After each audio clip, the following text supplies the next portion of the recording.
Hello and welcome to part 1 in a series of videos that I'm putting out where I break down all the fights taking place at UFC on ESPN Plus 11 from a betting perspective. So in this video I'll be running through 3 fights including the main event between Alexander Gustafsson and Anthony Smith. But before we get into that, let's go back and take a look at how we did in May, because as you can see here, we are now pretty much done with May. I mean, there's still almost 2 weeks left to go in the month, but aside from PFL, episode 2 in the new PFL tournament, which takes place this Thursday, there's really no more major events left in May. So let's recap, look at what our results were like, and then obviously UFC on ESPN Plus 11 here, Gustafsson versus Smith. That kicks off a brand new month for us. So first of all, let's start off by taking a look at how we did last weekend. So last weekend was a really bad UFC for betting. Absolutely hated this Rafael dos Anjos versus Kevin Lee event. And up until the Friday, I was more than happy just to not have any bets on this card. And I ended up taking a loss, a small 1-unit loss on Mike Trizano. And I just absolutely hate these kind of losses. And the reason why I hated this loss so much was if we search for Trizano in here, let me show you what happened. We're getting major lag. There we go. So if we just search for Mike Trizano here. So the really frustrating thing about this loss was, if we look at the odds movement on this fight, if we look at the chart. So when I first researched this fight, I did favour Trizano slightly. I slightly leaned towards him. Not a great deal. And to be realistic on how I saw this fight playing out, I decided to just cap it at 50-50. Because even though I felt that Grant Dawson had really bad technical issues when it came to grappling that Trizano would be able to defend against, I just felt that with it being a strong possibility that Dawson could have made big improvements since his UFC debut, because obviously fighters never show their best in their UFC debut, decided to cap it at 50-50. Now what is really frustrating about that is when I first researched the fight, obviously Trizano was a favourite at around about 1.69, which would have given him an implied probability of 59% at moneyline odds. So there's obviously no value there, but as the weekend progressed, the odds just got better and better and better and better and better on Trizano until they got up to around about 2.40 on some betting sites, which meant that his odds had moved an enormous amount. He had actually gone from being, a favourite, a 1.69 favourite, all the way up to a 2.40 underdog, which is plus 140 for an implied probability of 42%. And I hate taking losses like this because I knew it was a risky bet. This bet for me was basically a classic striker versus grappler matchup where if Trizano ended up on the ground, he was in big trouble, but if he could keep the fight standing, Dawson was in big trouble. And I think Trizano showed a bit of that at the beginning of the second round when he was lighting Dawson up with jabs. But unfortunately, then in the second round, Dawson committed really hard to a double leg takedown after Trizano had done a pretty good job defending himself in the first round and wound up in mount very early on in the second round, and then Dawson went to work and looked great. But this kind of loss always frustrates me because I was happy to pass on Trizano until his odds improved to the point where I just couldn't get away from betting him, which is really annoying because this is a loss that, if the odds would have stayed the way they were, I would have gotten away from it. But it's just one of those things. There's that expression in life that everything's got a price, and it's true. At the end of the day, every fighter has got a price where I think, the odds would ultimately reach a point where I think they'd be a good bet. And if we have a look at the odds on Trizano when he was around about 2.40, I capped this as a 50-50 fight. Odds of 2.40 give Trizano an implied probability of 42%, which means we get an 8% margin on the bookies there, which is a really juicy amount. I really liked it, and I thought Trizano was going to get it done. Even though I've put 50% here, I think I capped it at 50%, but I was being overly generous with maybe Dawson, being overly cautious. But 50-50, that coin flip didn't go our way, and that is another example of him with high risk bets like this where you're putting your money in marginal situations. You really need to make sure you're getting a good margin on the bookies. You know, if Trezano would have been around 2.10 or 2.20, I would have passed, but his odds just got too good to be true. So very frustrating to take that loss, but the silver lining was it was only a small 1 unit bet, and last weekend actually ended up being an overall profit for pre-fight betting, because I did have quite a big bet on KSW 49, which took place a few hours before the UFC, or started a few hours before the UFC, so went quite big on Askham at odds of around 1.70. He was available at odds around 1.70 to 1.80, which is minus 142 to minus 125. He was available at those odds for about 36 hours on European betting websites, 48 hours on a few more, but unfortunately my community is getting to the point now where it is quite large, which means as soon as I put a betting tip out on a low liquidity promotion, the odds just get absolutely murked. So as you can see, if we look at the chart, I put the bet out to my members around about 5 p.m. It's not shown on the chart, but it was around about 5 p.m. on the Friday, the day before the event. And as you can see, as soon as it was released onto 5 Dimes, his odds got absolutely steamed. And that is the problem. Where my community is getting quite large now, if a large number of people go to place the same bet at the same time, and there isn't that much money bet either side, if all the money's pouring in on one fighter, which it was on this occasion, you know, the odds are going to get absolutely steamed. And what's scary is these weren't even the opening odds. You'd expect odds to decline significantly on opening odds where liquidity is very low. But Askham's odds had been up for around about 2 or 3 days on the KSW 49 promotion, and I only tipped him like the evening before the fight was scheduled to take place. I was waiting for liquidity to improve because I knew this would happen, but it got to Friday night and I couldn't wait any longer. But as you can see, we took a small loss on Trezano of only 1 unit, and more than made up for that with a very juicy 3 unit bet on Scott Askham at very decent odds. So an overall profit on pre-fight betting last weekend, which is great, and also a very, very decent profit on live betting. So I made a lot of money this weekend. I was very, very happy with my overall performance. The month of May has been absolutely brilliant as well. You know, if we go back to the first event in May, which was UFC on ESPN +9, Cerrone versus Iaquinta. We had a clean sweep on this event, a nice 1 unit winner on Donald Cerrone at dog odds, big 3 unit winner on Merab Dvalishvili, which is very, very nice. So swept the board on that night for a very decent profit. Then we went on to UFC 237, lost a small 2 unit bet on Jose Aldo, but more than made up for it again and made a decent overall profit with winning bets on Irene Aldana and Vivian Araujo. And then we obviously won a bet on Scott Askham here last weekend. The KSW 49 took a small 1 unit loss on Trezano. So overall, for the month, we went Dvalishvili, Cerrone, Aldana, Araujo, Askham, so 5 wins and only 2 small losses on Aldo and Trezano. So 5 and 2 for the month, 5 wins, 2 losses for a very nice overall profit, and I'm very, very happy with my performance in May. I think I did absolutely brilliantly. Some of those events were quite tricky for betting, and to go 5 and 2 is just a great set of results. If I could go 5 and 2 every month, I'd be absolutely delighted. And it's also nice, the 2 losers that we did take on Trezano and Aldo, the stakes were quite small in comparison to the bigger bets on like Askham, Aldana, and also Dvalishvili. So very nice staking on it during the month, very nice performance, and I'm hoping that I can keep it going this month with our bets for all the events in June. So 5 and 2, very solid, and now we have to look to keep it going as we are gearing up for an absolutely massive action-packed summer schedule of UFC.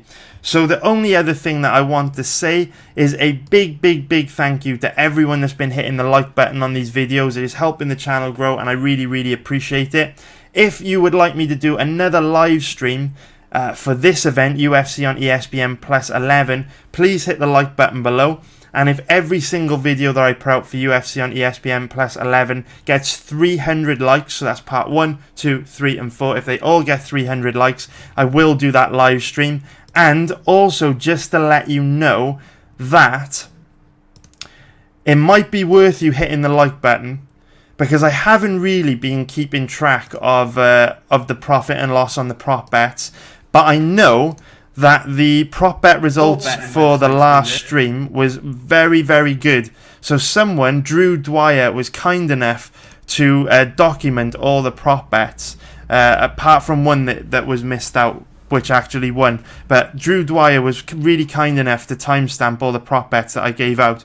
So the prop bet that isn't listed here, I tipped Julio Arce to win by knockout or TKO at odds of like 7.50, which is plus 650. So that would have been a big winner. Also had Herman to win by knockout or TKO, so that was a second winner. Also had, let's see here,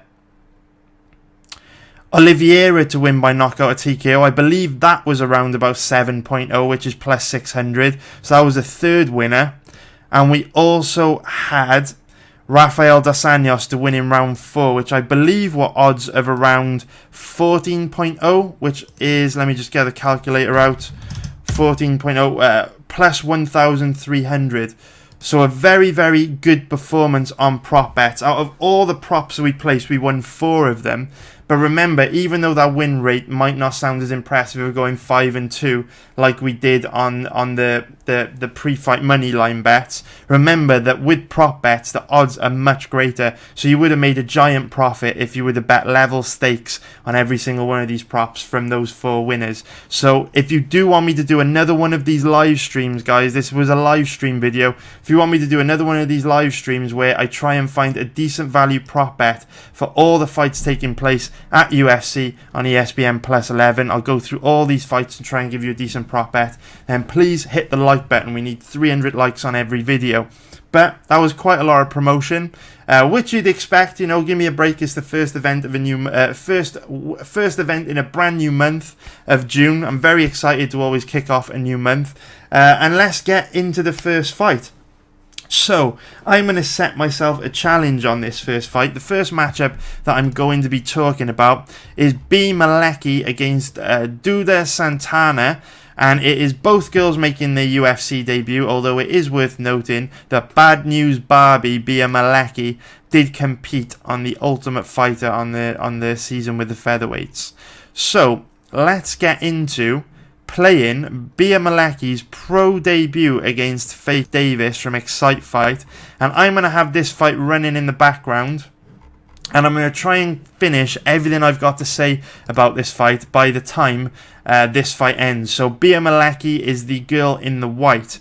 Now, just to start off, the reason why I don't have much to say on this fight is because there's barely any footage available of her opponent on Duda Santana, so we're completely working in the dark. But what I would say about Bia Malecki is that for a fighter that only has a official record of 1-0, she is pretty decent. You won't see many fighters with only one pro fight look as well rounded as B. So she's primarily got a base in Muay Thai, but as you can see here, she's also got decent takedown defense. She's doing a good job of creating a wide base here against the cage, although she is playing with fire, trying to kick off the cage here and use her height to defend this takedown. But as you can also see in this sequence, you know, she's quite scrappy. She's got good balance. She did a good job of popping back up after she made that mistake. She also keeps a strong underhook on the left side, which is a technique that a lot of Muay Thai fighters like to use to defend takedowns. You'll see them go to that a lot.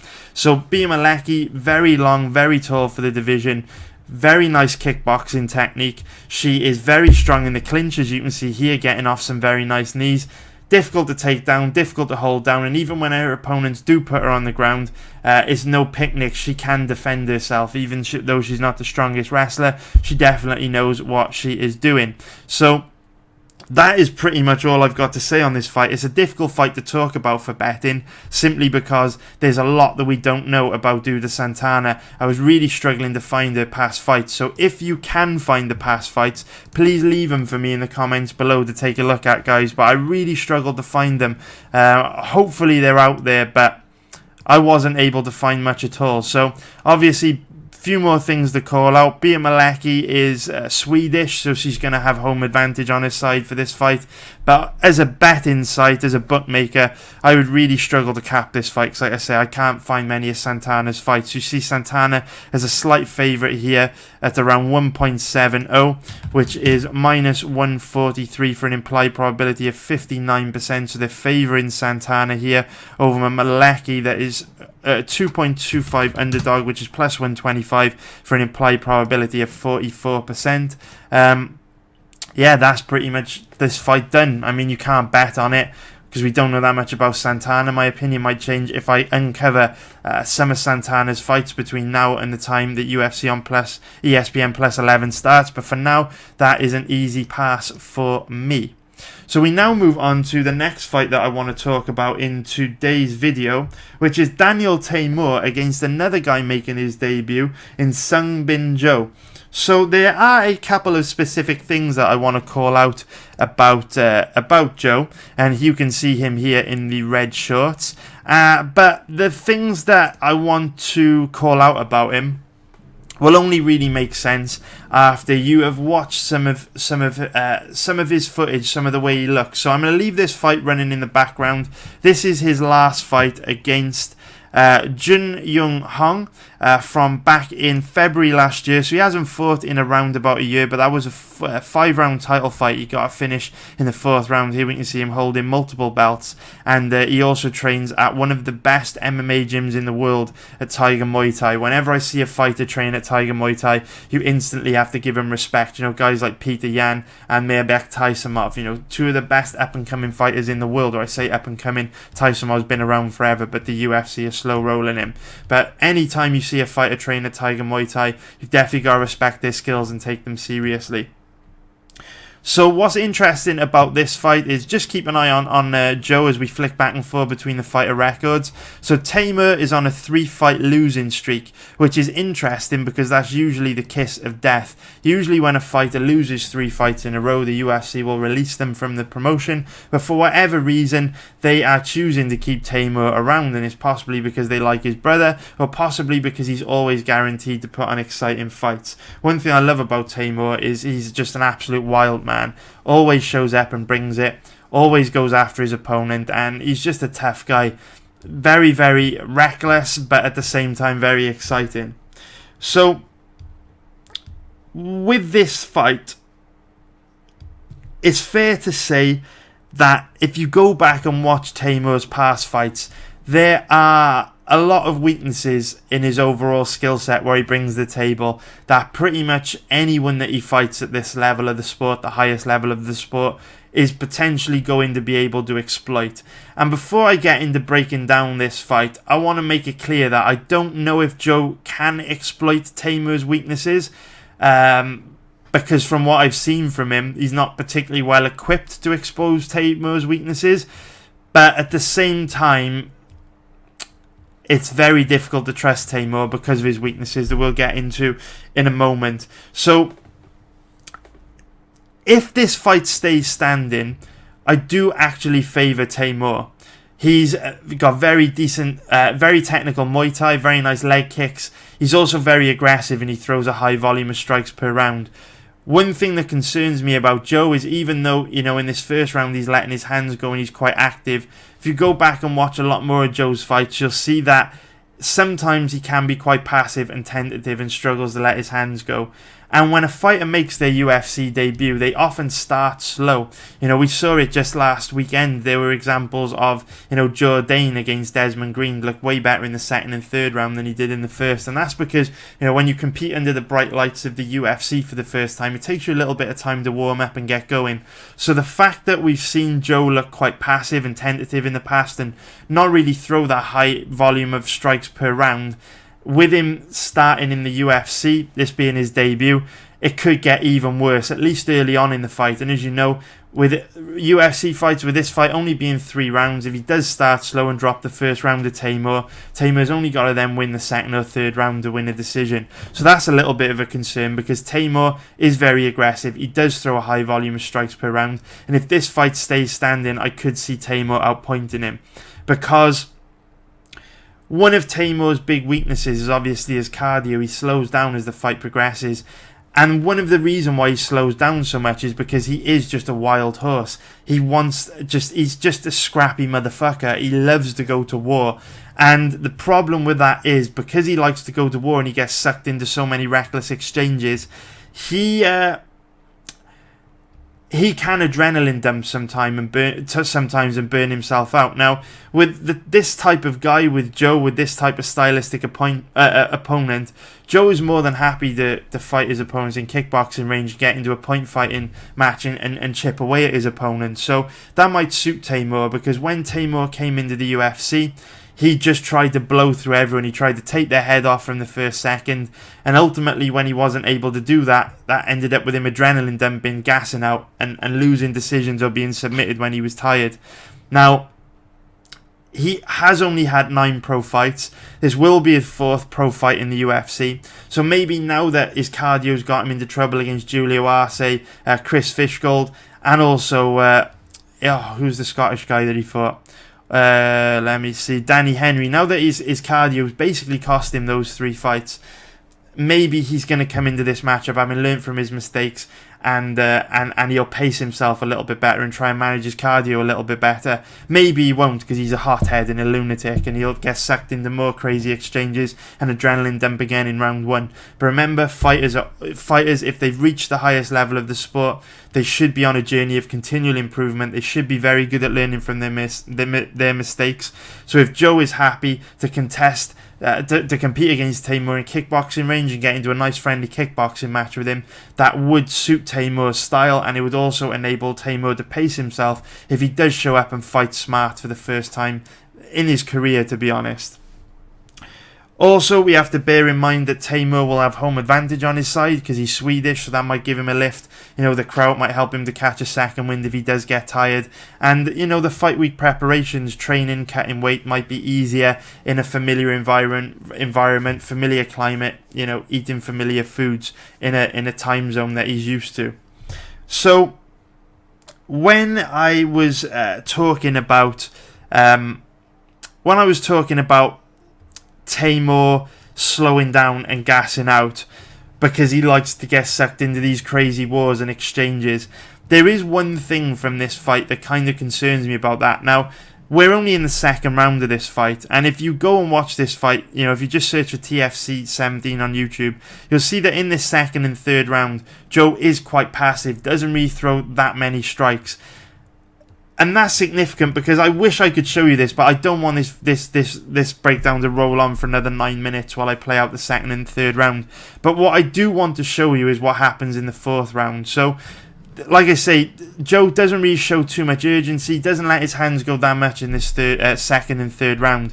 But then in the 4th round, if I just grab the timestamp, we go up to 4 minutes, about 4 hours, 42 minutes, up until about this point in the fight. What you'll see is in the 4th round is Joe get very, very, very aggressive in this 4th round. And after going back and watching all of Joe's recent fights, I can tell you the cardio isn't going to be a problem for him. His cardio looks very good, whereas we know that Teymur's cardio is an issue. And in this 4th round, it becomes clear that he's kind of paced himself in that 2nd and 3rd round to go really hard in the later stage of the fight, really crank it up and get aggressive. And this sequence that I'm going to show you in this 4th round of the fight is very significant because for whatever reason, Joe just absolutely goes for the kill in this round. Usually you see fighters really go after their opponents and try and get a finish when he's got them hurt. But this guy here that he's fighting wasn't even really hurt when this that sequence of aggression started. He just slipped, and for whatever reason, Joe swarmed all over him. Now, what's interesting about this sequence that's unfolding in front of you is that Joe really, really lets it go here. This fight should have been stopped much earlier than it is, but Joe just really gets very aggressive and exerts a lot of energy going for the kill, and he doesn't slow down at all. And this is quite telling for me because Teymur loves to turn these fights into these crazy wars and get into these crazy exchanges. And if he initiates something like that with Joe early and he doesn't get the finish, you know, Joe is showing here, this is the 4th round. Joe has shown that he still has the cardio to exert tons of energy and tons of volume and go for the kill. So if Teymur did adrenaline dump early in the fight, Joe could really pour it on in the 2nd and 3rd and take him out. You know, this is the 4th round, and look at Joe still uncorking big shots and going for the kill. Very, very impressive. He's got that killer instinct. So that's all I wanted to show you there. Cardio's an issue for Teymur, and Joe really showed there in the 4th round that his cardio is excellent. And another big weakness of Teymur is obviously his takedown defense and ground game. We can see his last 2 losses have come by submission. And while in Joe's past fights I've never seen him actually try and take his opponents down, I have seen him on the ground when, you know, fighters have slipped and he's jumped on top of them, or when there's been like a crazy scramble, they've ended up on the ground, and he can definitely handle himself on the ground. He's definitely technical, and training at Tiger Muay Thai, he's going to be training with some of the best MMA fighters in the world. So I would imagine Joe's ground game is at a much higher level than Teymur's. Now, that is why I think Joe is the favourite in this fight. If we look at the current odds, he's around about a 1.59 favourite, which is minus 169 for an implied probability of 63%. And Teymur's current average odds are around about, call it 2.45, which is plus 145 for an implied probability of 41%. So this fight's roughly 60-40 in favour of Joe, and you kind of have to agree with that, because like I say, Teymur's at a very low level on the ground, but Joe may not exploit it because he very rarely tries to take his opponents down, and even though he can handle himself on the ground, he seems to want to keep fights standing. Now, this is where fights get really frustrating, because from what I've seen, if I felt confident that Joe would look to use his wrestling and ground game and take Teymur down and control him on the ground, then I would absolutely bet Joe in this fight. But fighters are really stubborn. They often do not take the easiest path to victory, and I will not trust Joe to come in with a grappling heavy game plan, try and use his wrestling to win this. It's far more likely that he'll look to get into a kickboxing match with Teymur, and that really gives Teymur an opportunity to win. But Joe should be the favourite here. He's got better cardio, better grappling, and he can keep the fight relatively competitive if it stays standing, although I do slightly lean towards Teymur. So this is an easy pass for me, guys. I'm not going to be betting on Joe in his UFC debut. You know, I think Teymur, if he fights smart, can make this a competitive fight. If he can keep it standing, I give him the advantage. But I've just got no interest in betting either of these guys. You know, I'm not betting a guy like Joe making his debut against an aggressive, tough fighter with hometown advantage, and I'm not going to bet on Teymur because of his cardio issues and massive deficiencies on the ground with him having a low level ground game. So now let us go into the final fight that I want to talk about in today's video, which is Alexander Gustafsson against Anthony Smith in the main event. So before we get into talking about this fight, let's take a look at the odds. So Alexander Gustafsson is currently a really decent sized favourite at average odds of around about 1.36, which is minus 278 for an implied probability of 74%. And Anthony Smith is around about a 3.35 underdog, which is plus 235 for an implied probability of 30%. Now, I think people, I'm not sure whether people are skimming through these videos and they're not paying attention to what I'm saying, or if I'm not doing a very good job of explaining myself when I say some things that I say. So I am going to try and do a better job of explaining myself now. So if you really care about this fight, please listen to what I'm about to say. So I occasionally use the expression a checkmate fight, and a checkmate fight for me is a fight where one guy has an advantage over his opponent everywhere, which means that his opponent has no legitimate path to victory. Now, I believe some people are misunderstanding what I'm saying there, because I used this example to describe the Jose Aldo versus Alexander Volkanovski fight, and I had a huge backlash over it. When I say that a fight is a checkmate fight, I am not saying a guy can't win. All I'm saying is, if both guys show up and perform to their full potential, it is very unlikely that the guy that's second best everywhere will win.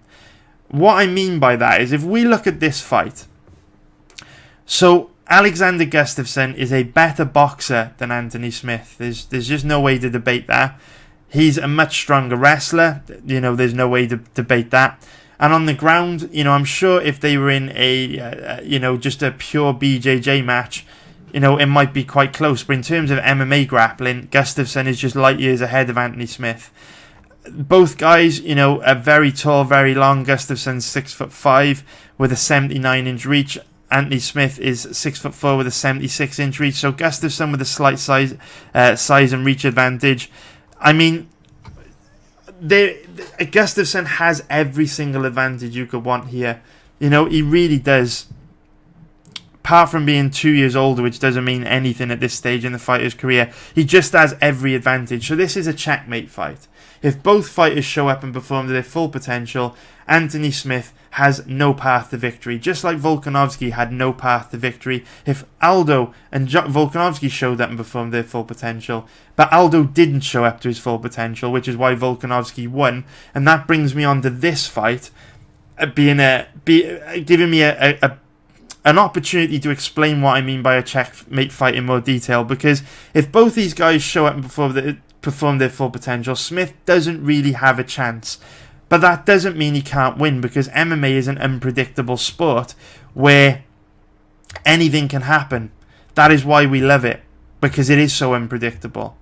And the crazy thing is, even though I'm saying this is a checkmate fight and Gustafsson has the skills to dominate everywhere, I actually think that this fight is a lot closer, a hell of a lot closer than the odds suggest. And I say that because Alexander Gustafsson, I feel, is declining quite heavily from fight to fight. He's nowhere near as sharp as he used to be. He's nowhere near as aggressive or technical or fast as he used to be. He's definitely declining. Now, based on his performances against Glover and John Jones and Daniel Cormier, I still believe that he's better than Smith everywhere. But what we have with these two guys is guys on a different trajectory. Gustafsson is declining from fight to fight, while Anthony Smith is making big improvements from fight to fight. The Anthony Smith that fought John Jones is completely different to the Anthony Smith that fought Thiago Santos or Hector Lombard. And there's only a year between these fights. Absolutely massive difference between his performances and his level of skill. Very, very impressive. So I'm very, very impressed with the way that Anthony Smith is improving.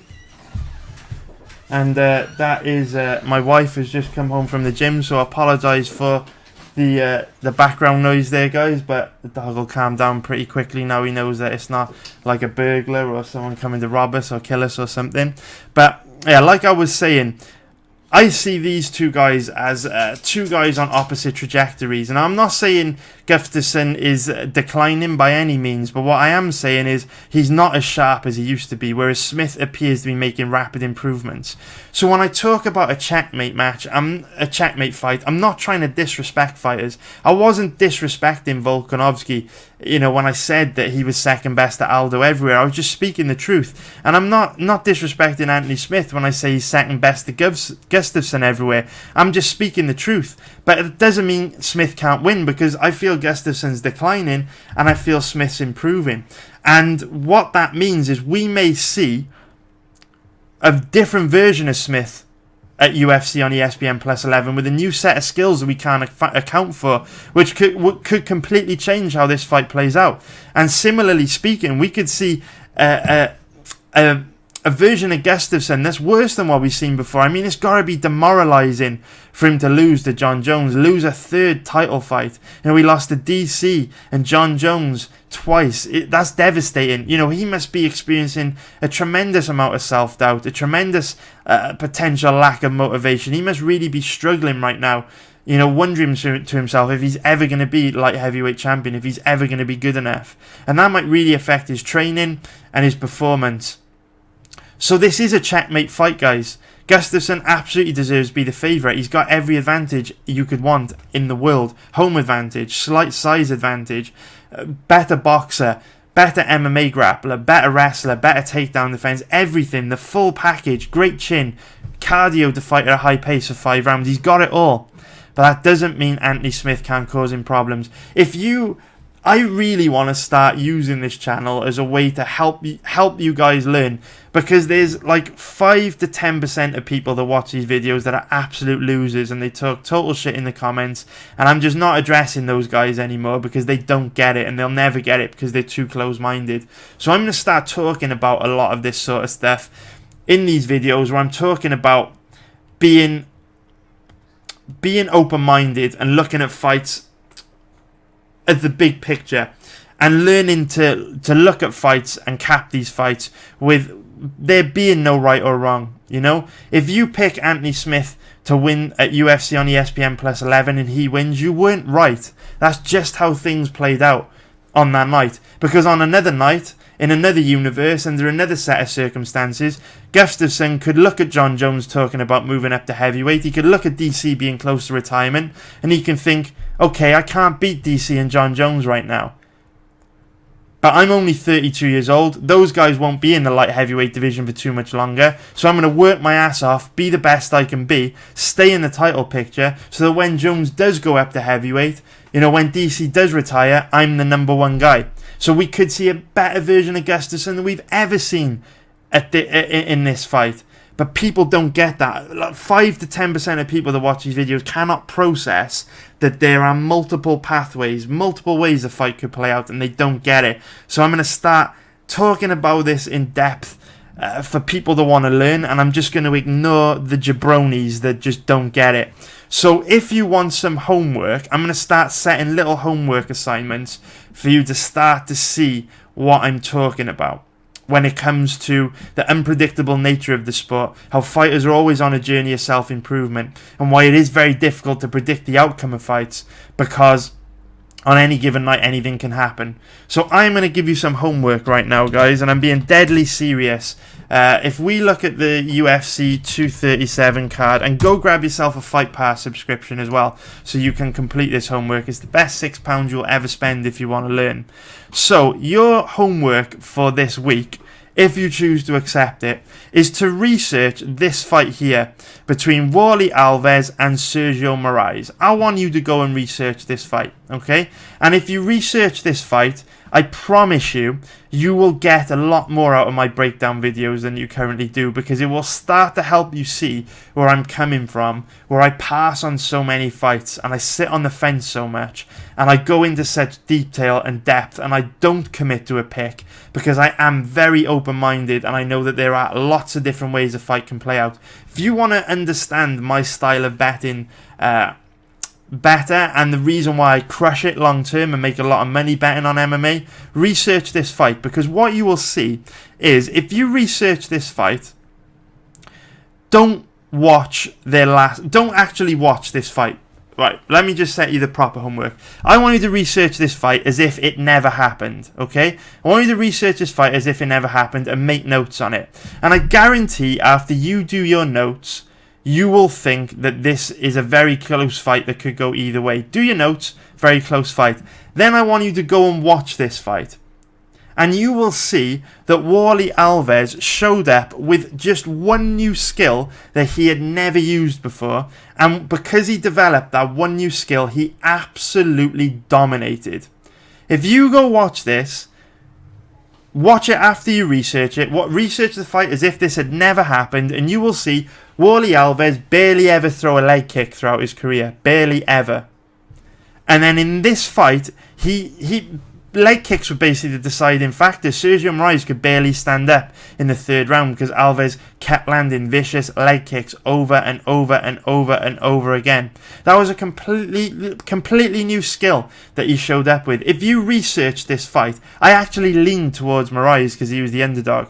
And there's no way I ever could have known Alves would show up with those leg kicks because he'd never shown them before. If Sergio Moraes might have put in the best training camp of his life for this fight. He may have showed up so prepared, so ready to go. But the minute Alves threw that first leg kick in the first round that he had never done before, that completely throws Sergio Moraes off, and he's only got 15 minutes to adjust in there. It's not a lot of time and space. You know, remember, if you have ever studied, you've been in university or college or school, remember the time where you take exams and tests and SATs, whatever you call them in the United States. Remember, you know, sometimes you'd really want to do well in an exam, and you'd sit down and there'd be the clock and it'd be silent, you'd be under a lot of pressure, and you'd open the test paper up really, really scared, and you'd read the first question, and it would completely throw you off, and you wouldn't know how to answer it, because you didn't anticipate that question, you didn't see it coming, you thought you'd prepared well, you thought you'd studied hard, but when it came to that question, you didn't see it coming, you didn't know what to do, and you completely freeze up. And you sit there for 5-10 minutes panicking because you don't know what to do. And then slowly, after 10, 15, 20 minutes, 30 minutes, you work it out, you come up with an answer, you start to find your flow and you calm down. Now, if you're a fighter, if you're Sergio Moraes and you come out expecting to face, you know, a kickboxer in Rolly Alves, never throws leg kicks, and he opens up with the most thunderous, devastating, bone-crushing leg kick you've ever felt, you've got less than 15 minutes to adjust. Less than 10 minutes to adjust. How would you feel if you were Sergio Moraes? So that is why, guys, just understand, research this fight, that's your homework, and then actually watch the fight. And it will be an eye-opening experience for you how different Rolly Alves looked in his career up until this fight. The best performance of his career. But it just goes to show you how much fighters can improve in a short space of time. So when I say this is a checkmate fight, Anthony Smith has no legitimate path to victory as it stands today, what I am saying is Gustafsson has an advantage over him everywhere, so unless something crazy happens that we cannot account for, like him developing a new set of skills over, since his last fight, he's probably going to lose, which is why I do see why Gustafsson is the favourite.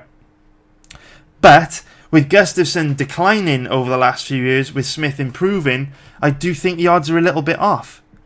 But with the way I work, I only care about making money. So for me, I cannot bet Anthony Smith here. Because like I have said, if both guys show up and perform their full potential, I think Gustafsson wins. And I don't like putting my money in that situations. I don't like betting on what ifs. I like to bet on what I have seen. So I can't assume that Smith will have improved enough to beat Gustafsson, and I can't assume Gustafsson will be lacking motivation since his loss to Jones and have declined a bit more and struggle against Smith. So this is a fight I'm going to pass on, guys, but I hope you understand why, and I hope if you do your homework and research that fight between Alves and Moraes, you will develop a more open-minded attitude towards betting, because I will put a link to it in the description below. I talked about this in the live stream that I did for the last event. You know, a guy that taught me more about betting than anyone else I have ever learned is one of the most successful investors of all time, Ray Dalio. And his book, Principles of Life and Work, is absolutely brilliant. I will leave a link to it in the description below. Please buy it and read it, because he talks about investment and life from a betting perspective as if every decision you make is a bet. A bet on being right or wrong, if every investment you make is a bet.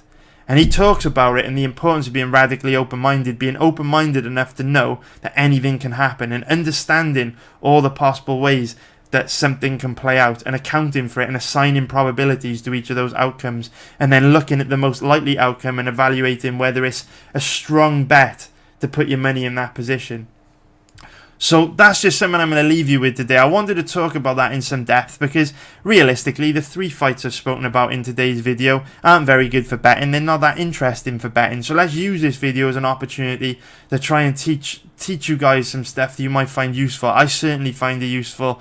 It was a game changer for me when I stopped being so stubborn and thinking of a context in when I lose a bet I was wrong, when I win a bet I was right, and when I just started to understand that these are human beings we are betting on. This is a very complex sport, a very complex world, and anything can happen. And if you take that approach to betting on MMA, I guarantee you'll make a lot more money in the long run. So that is it for today's video, guys. We'll be back with part 2 very soon.